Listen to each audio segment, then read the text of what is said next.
Abraham. Hindi man ako perpekto, ngunit pinili ako ng Diyos. Hindi dahil sa aking lakas, kundi sa aking pananampalataya.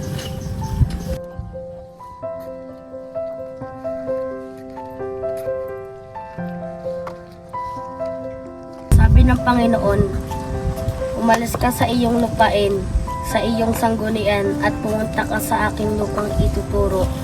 Di ko alam kung saan. Ang mapa walang katiyakan, ngunit ako'y sumunod dahil ang pagsunod ay hindi nangangailangan ng lahat ng sagot. Kailangan lang ng tiwala.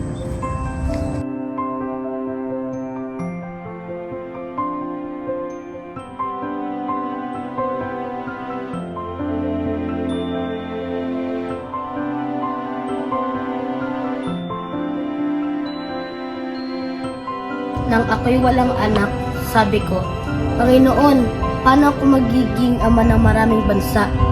Ngunit sabi niya, tumingin ka sa langit, bilangin mo ang mga bituin, diyan karami ang magiging lahi mo.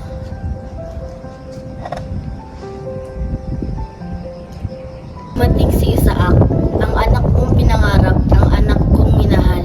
Ngunit dumating ang pinakamabigat na utos, ialay mo ang iyong anak. Masakit, hindi ko maintindihan, ngunit ako'y sumunod. Dahil ang sakripisyo ay bahagi ng tunay na pagsunod.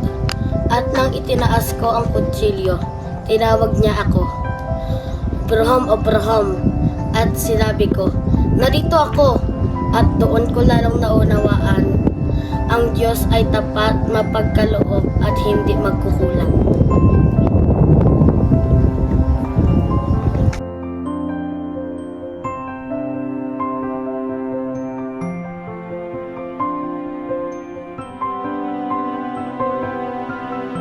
Ako si Abraham. Ako'y sumunod kahit mahirap. Ako'y naniwala kahit imposible. Ako'y nagtiwala kahit walang kasiguraduhan. At sa lahat ng ito, nakita ko ang kabutihan ng Diyos. Kung nais mong lumakad kasama ang Diyos, lumakad ka sa pananampalataya, hindi sa paningin.